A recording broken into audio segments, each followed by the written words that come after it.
Welcome to a special edition of The Laws of Life. I'm your host, Blanca Greenstein, and today's guest is a successful business executive, entrepreneur, former PGA golfer, Rick O'Shea. How are you doing, Mr. O'Shea? Blanca, I'm doing great. How are you this evening? I am doing well. I'm so honored to have you on The Laws of Life, that you made time out of your busy schedule to be here today. We really appreciate it. Absolute pleasure.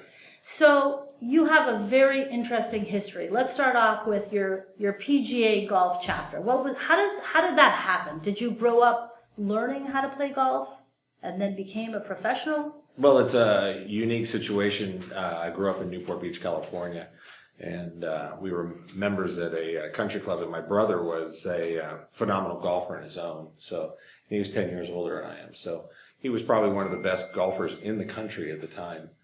Amateur golfers at the time. So, I kind of got groomed by him, and then, kind of came to grips in high school that I was probably not going to be playing in the NBA or the NFL. So I had to go ahead and make a choice.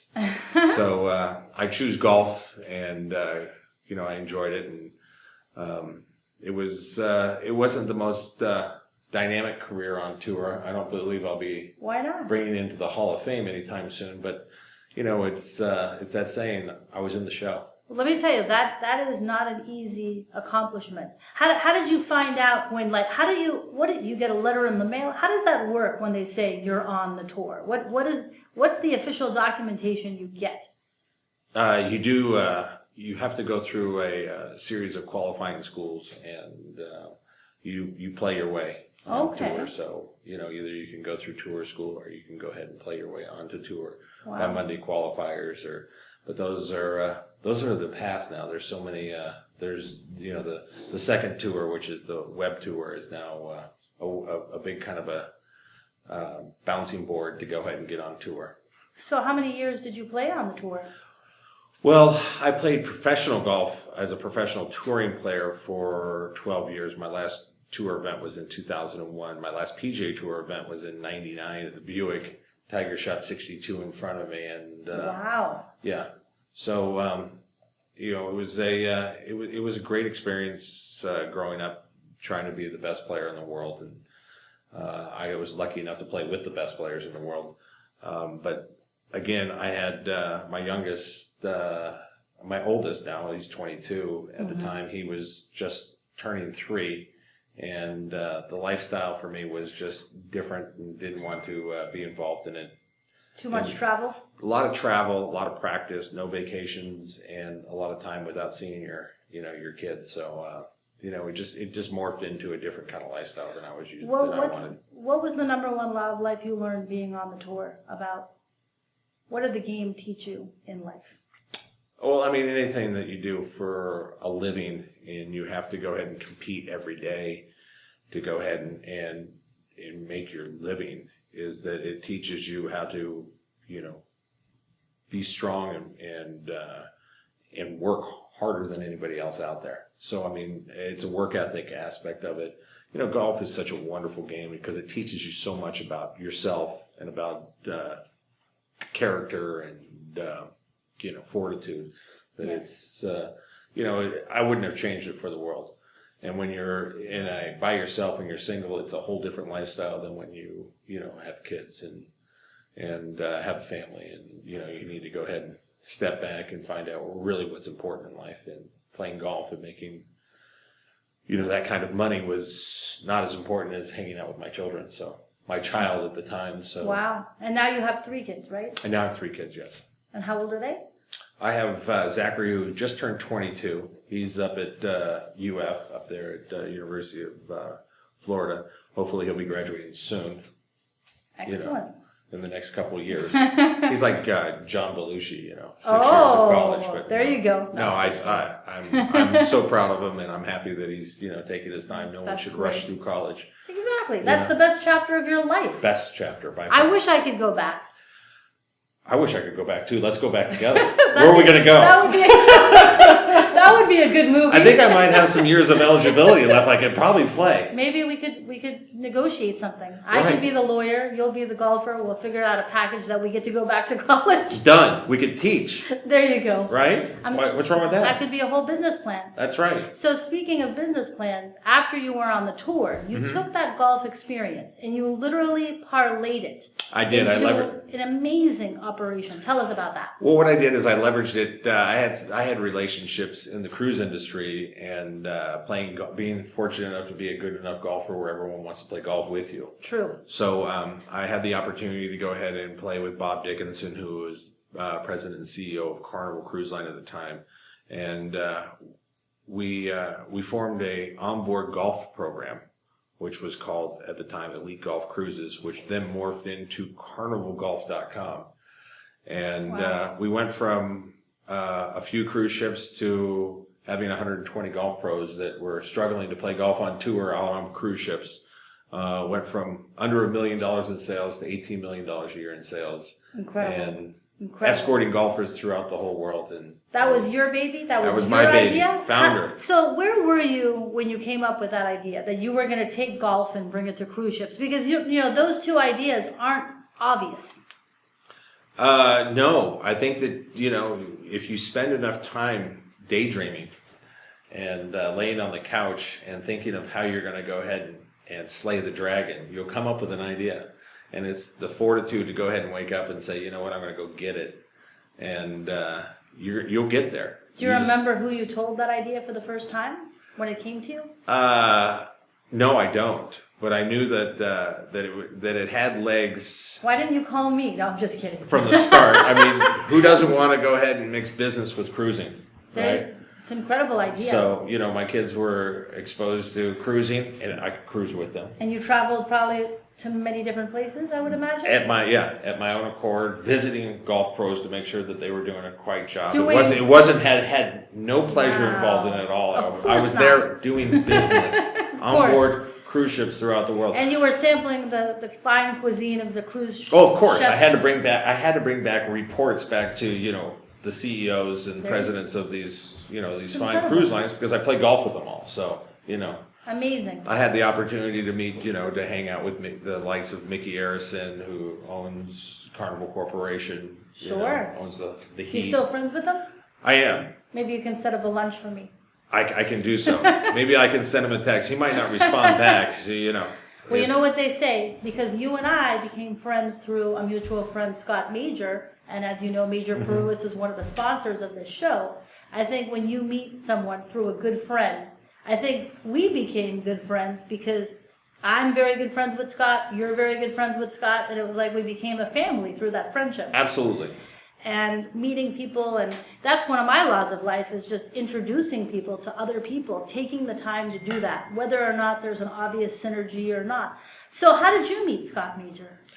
Scott, matter of fact, was a member at Grand Oaks Golf Course when I was a member back in the mid 90s, and he was my attorney. Excellent. So, matter of fact, for the Elite Golf Cruises. Even way back then, he was Even your way attorney. back then, yeah. So what did you do after, how long did you own the golf cruise company? All the way until 2010. And then what did you do at that point? We morphed. There was a need on board cruise ships for the norovirus. It was breaking out, and it was expensive every time that it broke out for me because of they would use the Golf Pro to serve food and other facets that the golf wasn't exactly the captain. It got trumped many of times, but again, you see opportunity and you go ahead and find solutions, and you sit back and you daydream and you sit on the couch and you figure out how you're going to go ahead and fix a problem. Amazing. So I ran into some technology out of the University of Georgia's agriculture department to be able to coat leaves in fields using polarity. So anytime that your cruise ships are... What an obvious idea. It's easy. Well, I mean, you got to think that there's millions of square feet on board a cruise ship. Okay. Right? And they have a short period of turnaround. Sure. So to clean the ship, which would be physically impossible, they couldn't get enough staff on board to clean the ship in 4 hours. There's just too much surface area. So that was the problem. That was the problem. Okay. And now you go find the solve.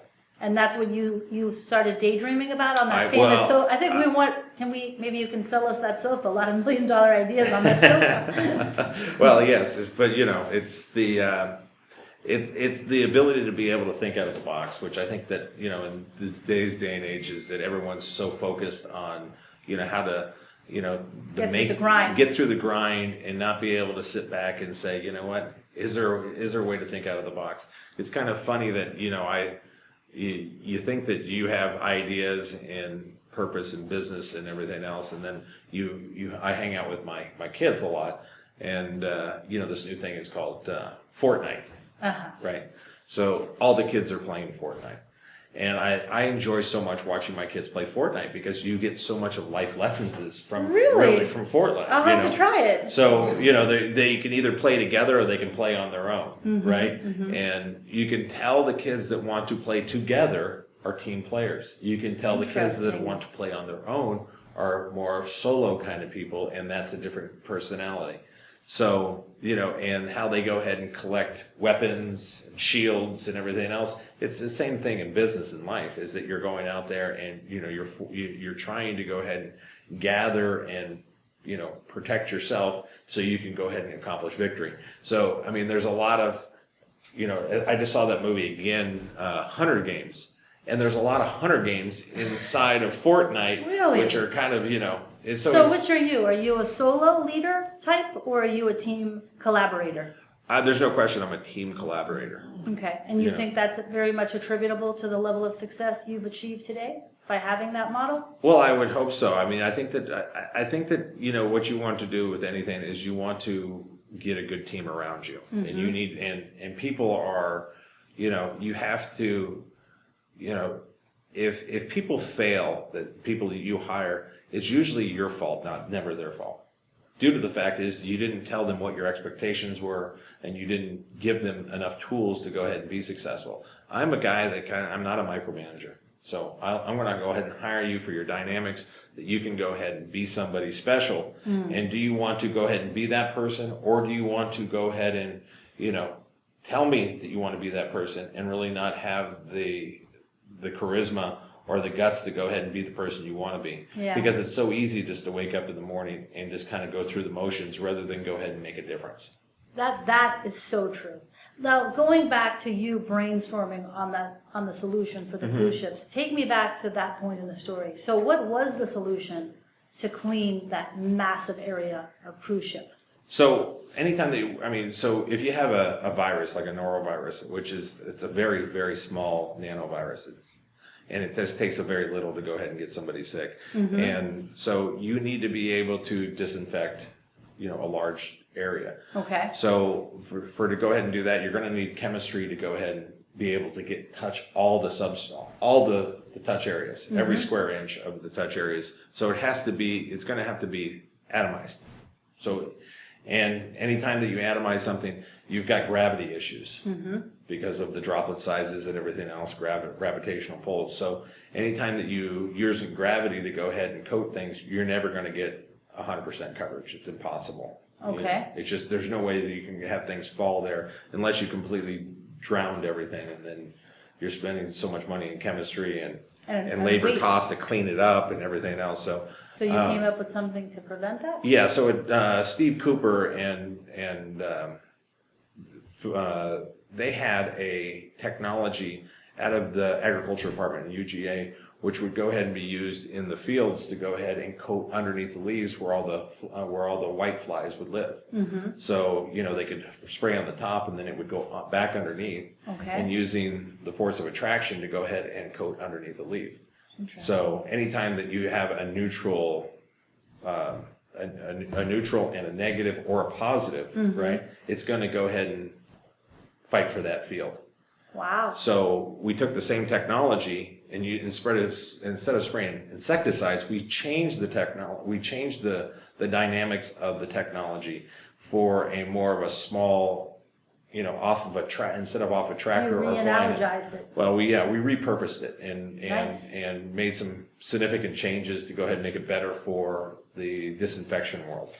And so that's what led to you joining the BioPlanet Corporation? No, I founded the BioPlanet. You are a founder. I'm the founder. Okay. So your experience during the Gulf cruise era led you to become familiar with the problem on the cruise ship, and then inspired you finding BioPlanet to solve that problem that you basically became aware of just by sheer proximity to the venue. Yes. Incredible. Yes. So you started the company by yourself, or did you start with a group? I did. I started it back in 2008. So the day that you opened your doors, you already had that solution from that brainstorm on the sofa. Yes, I did. Incredible. And so what was the first year of BioPlanet like? It was interesting. It was, after I had the idea, I found a partner that we could go ahead and do this together, Kajana Carter, the football player. Okay. Yeah, he was #1 draft pick in '95. Wow. Played for Cincinnati. And then, Excellent. but smart guy. We just, he wanted to go ahead and do something else regarding the sales and everything else, and I was more involved in the technical science part of it. So we parted ways. Great guy, great, in great terms. He's being very successful with his business, which is promotional stuff, and I kind of morphed back into really the science and You're the really IP. fascinated by the science, huh? Yeah, I mean, physics has always been easy for me. I was always a math guy. So. The only reason I got an A in physics is because I chose the right lab partner. Other than that, that does help. Other than that, I went up to the kid that I knew was going to get an A in physics. Choosing the right partner is everything in life. So true. Right. So true. Another amazing law of life. So how many years did you run BioPlanet until partnering recently with Clorox? So after I was done with Kajana and I went different ways, I got together with another an equity firm. Oh, okay. So Wasina Capital, and that was just a blessing because Wasina Capital is owned by Mark Adammuller. He's a Yale guy, played football at Yale, and I mean, just a really another footballer. Another footballer. It's a pattern here. Yeah, it's a pattern here. Okay. I always like to find people I can't. There you the go. Sports that I can't play. Athletic. Well, yeah. And he took you to the next level? Well, there's so much is that he is anytime that you get involved with business people that are smarter than you, it helps, right? So you have entrepreneurial aspects of life that you can think of ideas, and then probably the biggest problem with entrepreneurial aspects of it is they don't know how to run businesses. They don't understand business. They have great ideas, but they don't understand how to go ahead and take those businesses to the next level. So operations and HR, and what's the key?